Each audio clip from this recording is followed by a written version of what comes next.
Au Niger, l'annonce de la victoire du candidat du pouvoir à la présidentielle, Mohamed Bazoum, a entraîné une vague de violence dans le pays.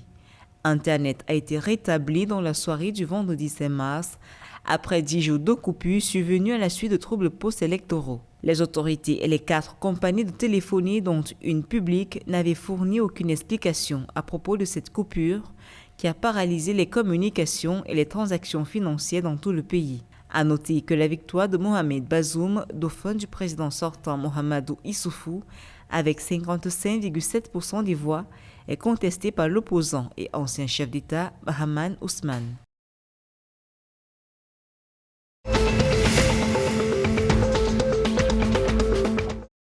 Au Togo, la plateforme industrielle de ADT Copé a officialisé la signature d'un contrat avec Togo Agro Resources, une société agroalimentaire au capital social de 10 millions de francs CFA. L'entreprise devient ainsi le deuxième investisseur de la plateforme après Togo Wood Industries, dont l'installation prochaine sur le site a été annoncée.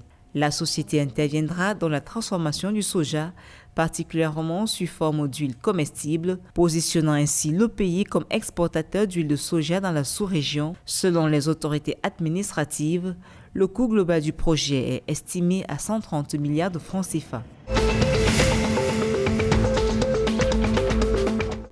L'armée nigériane a annoncé samedi 6 mars la libération de plusieurs otages retenus par des pirates. Il s'agit de 6 Chinois, 3 Indonésiens, un Gabonais et 4 Nigérians, membres d'équipage de navires de pêche capturés début février par des pirates au large des côtes gabonaises. Selon les autorités, les 10 hommes avaient été enlevés au large du Gabon le 7 février 2021 et ramenés sur les côtes nigérianes. Une rançon de $300,000 avait été payée avant leur secours.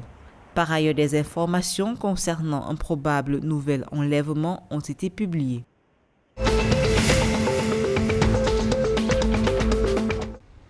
Au Sénégal, suite aux violentes manifestations intervenues entre la population et les forces de l'ordre après l'arrestation d'un membre de l'opposition Ousmane Sonko, dit impliqué dans une histoire de viol, les organisations du secteur privé expriment leur vive inquiétude sur la situation sociale et sanitaire qui prévaut actuellement. Elles déplorent les actes de vandalisme, de biens privés et d'investissement des entreprises qui engendrent les perturbations et l'arrêt d'activité économique, de commerce de gros et détail. Soucieuses du climat actuel qui y prévaut, les autorités lancent un vibrant appel pour la préservation de la paix sociale et de la stabilité.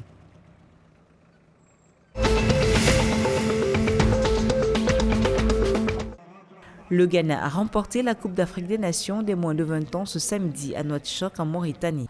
Pour son 4e titre dans la compétition, il s'est imposé au terme d'un match dont il est sorti vainqueur 2-0 devant l'Ouganda qui participe pour la première fois à cette compétition.